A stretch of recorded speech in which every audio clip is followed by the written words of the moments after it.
Welcome to Live Hour News, a program for people with disabilities by people with disabilities. My name is Anthony Kefalinos.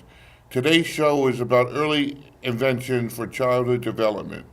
Our guest is Laura Kennedy, Director of Staten Island Early Childhood Direction Center. Welcome, Laura. Can you give us a little background about your program? Well, thank you, Anthony. It's great to meet you and to be here with your LifeWire team. As you mentioned, the Early Childhood Direction Center is sponsored locally by Staten Island University Hospital and funded through the New York State Department of Education. And we have been on Staten Island since 1989. But we are part of a network of early childhood direction centers. There are 14 around the state. There is one in each borough. And for 30 years, the network has been a source of information and referral for families of children newborn through age 5. We give a lot of information about child development, and we give families information on how to access early evaluations for their child if there is a concern about their development. And we also do a lot of work with families on understanding preschool special education and a lot of workshops for families on child development and how to encourage their child to develop in different areas. We do a lot of technical assistance for early childhood professionals on Staten Island, but mostly we're here for parents. We're here for families. We are known as the hug over the phone because families can talk to us anytime and get the information they need if they have a concern about their child. And then we keep in touch with them if they do get services to make sure things are going well and to refer them to other services as their child grows older. So thank you for inviting me. Welcome. Before we discuss more about what parents need to know, would you tell us how you got involved with the center?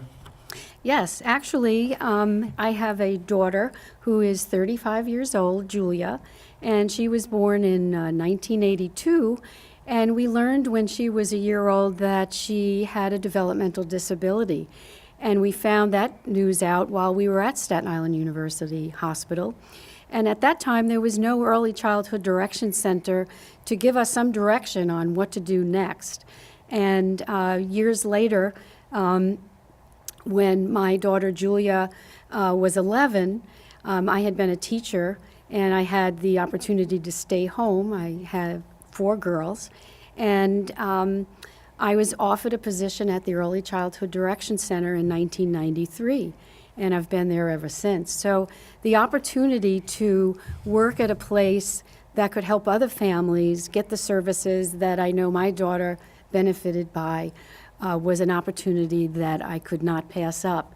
And for 25 years, our Early Childhood Direction Center, or ECDC as we are known, we've helped the parents of over 16,000 children since 1989, and it's really a wonderful experience to talk with parents over the phone and be there to let them know they're not alone and that there are lots of programs to help them and their children.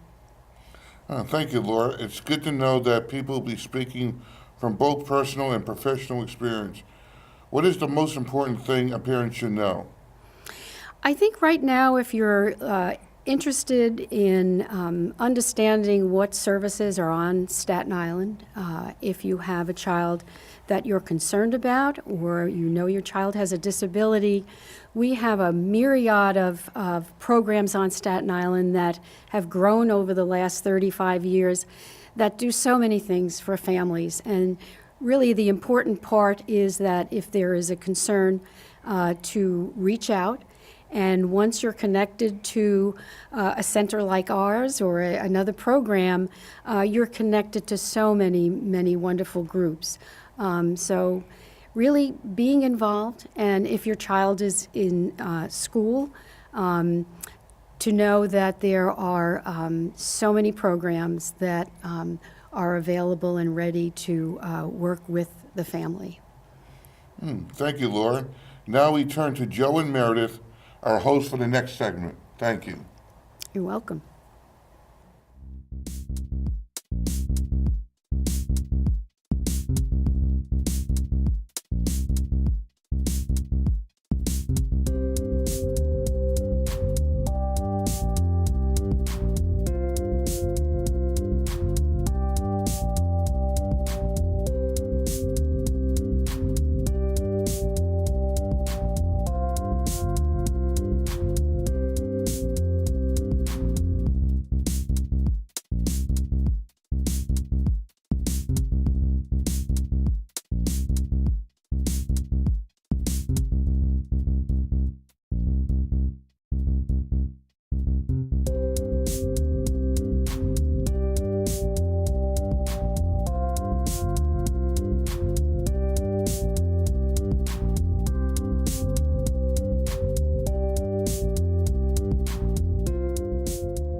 Welcome back to our show about early intervention. I am Meredith Arut.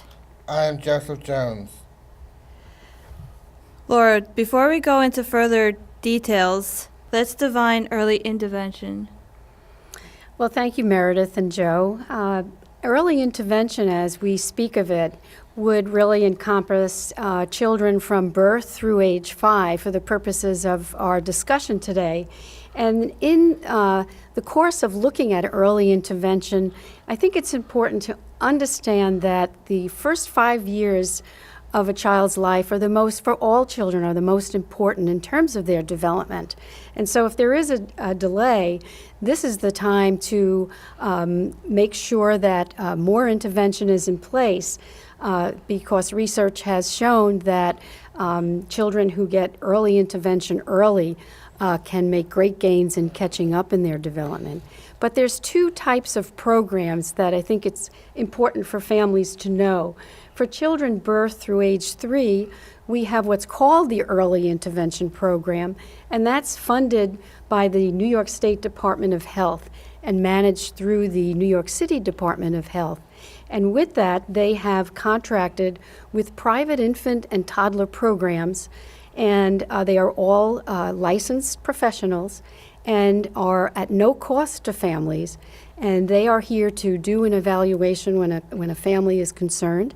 And then if the child does need therapy, to provide that therapy in the home usually, or wherever the child is.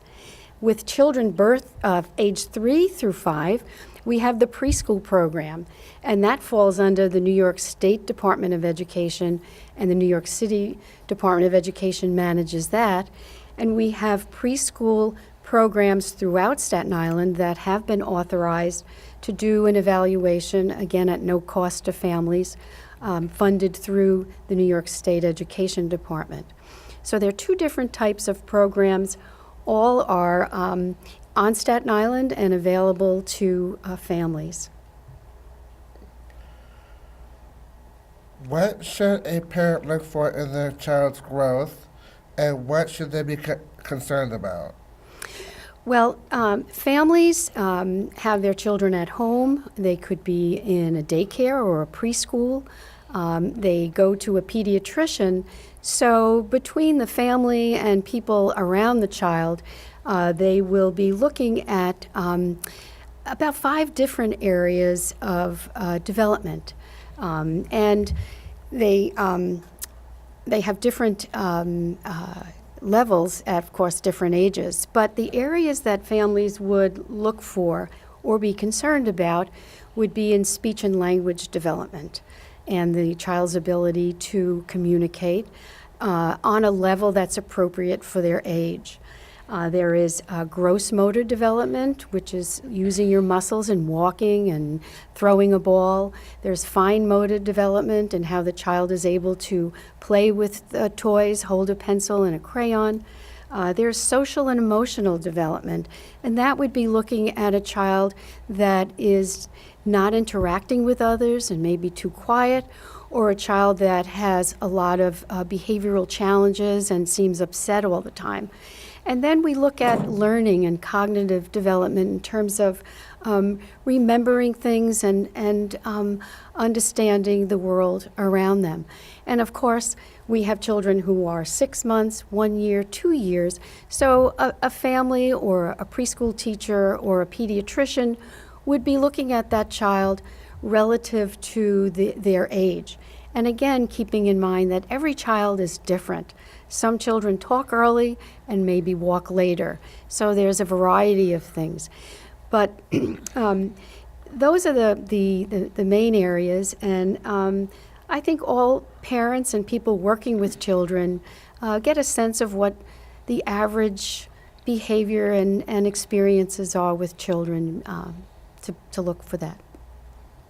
Once a parent has a developed concern, what are their next steps? What questions should they ask?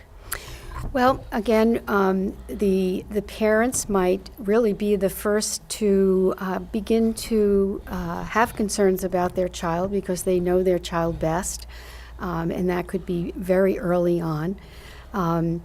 They may also be speaking with the child's teacher if the child is a little older at 3 and the teacher is seeing some things based on other children in the classroom and may be concerned about their development. And so the parent needs to compare notes.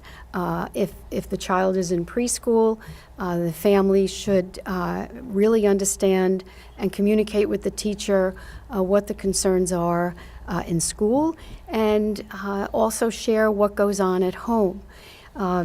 So to get an understanding of what the son or daughter should be doing at a particular age, and then looking to see perhaps getting an evaluation, which is voluntary, to have other licensed professionals take another look at the child and see if the child would benefit from services. So the first thing is, as I mentioned earlier, the early intervention program for infant and toddlers would be the place to go for children under 3, and the preschool program for over 3.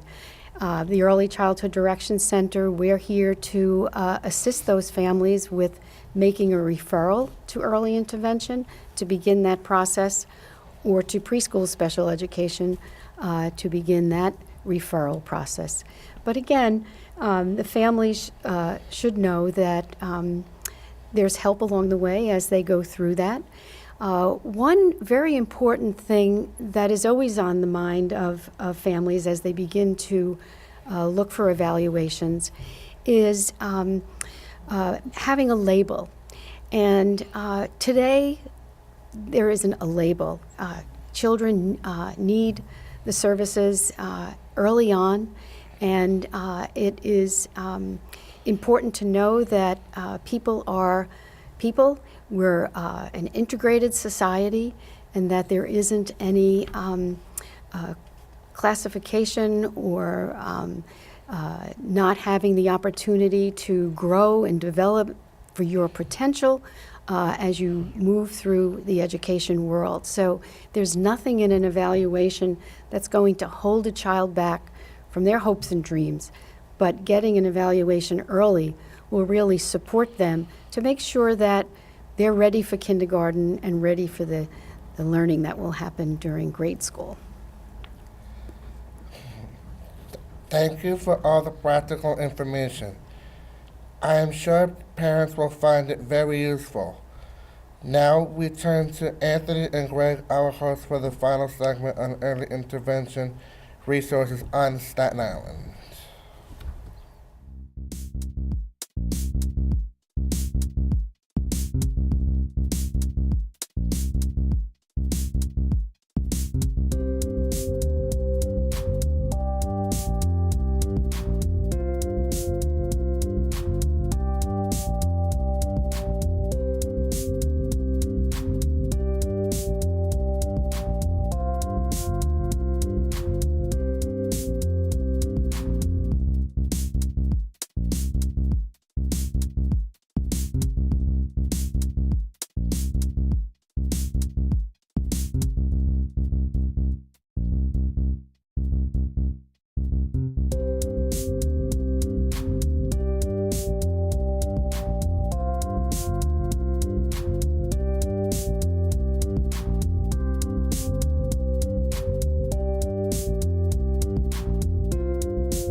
Welcome back to our discussion with Laura Kennedy. I'm Anthony DiFato. And I'm Greg Perosi, and we will get some final tips and information about where to turn when a family has concerns about their infant, toddler, or preschooler's development. Laura, what other resources will be helpful for parents with children who are receiving early intervention and preschool special education services? Well, fortunately, on Staten Island, we have a lot of supports. First off, the Early Childhood Direction Center, if a family is getting services for their child and they're not aware of us, they should certainly give us a call because we are connected to all the other supports and services that are available to them. There are other parent organizations like us that connect parents with similar programs and connect parents with other parents. And we will list them on the screen so that parents know of them. So besides the Early Childhood Direction Center, we have the Parent to Parent of New York State, which is located at IBR, and they assist families of children through the adult years. And then we have Parent to Parent New York, which is a New York State-funded technical assistance center, like the ECDC, funded through New York State Education Department, and they assist families from preschool through age 21. We have other organizations that are considered citywide organizations. We have Advocates for Children based in Manhattan, but are available to families to answer their questions. I think the biggest organization that a family can contact, and this is not only for early intervention preschool, but for all ages, is the Staten Island Developmental Disabilities Council. The council is going on its 50th year, was designed to keep families informed about services for people with disabilities. And through the membership of the council, and the Early Childhood Direction Center is a member, there are about 45 different organizations on Staten Island that are active members in the council.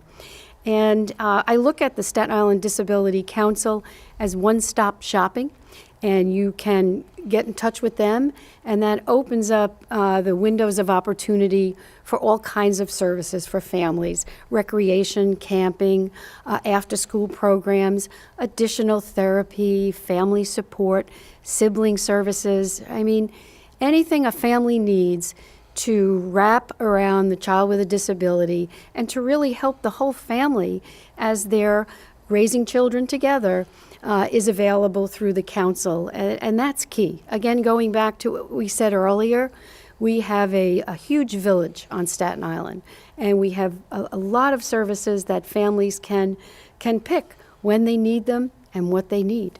So we will put all of that information on the screen, and again, calling any of the numbers that are listed with this show will direct them to the services that they are looking for. I think Staten Island is a wonderful place for families to raise their children, to have the services if one or more of their children have a disability. I think Staten Island, given that we are small and we are surrounded by water, we all get to know, I think, each other quite well with the proximity of what we have. And looking back at, I mentioned the Staten Island Developmental Disabilities Council.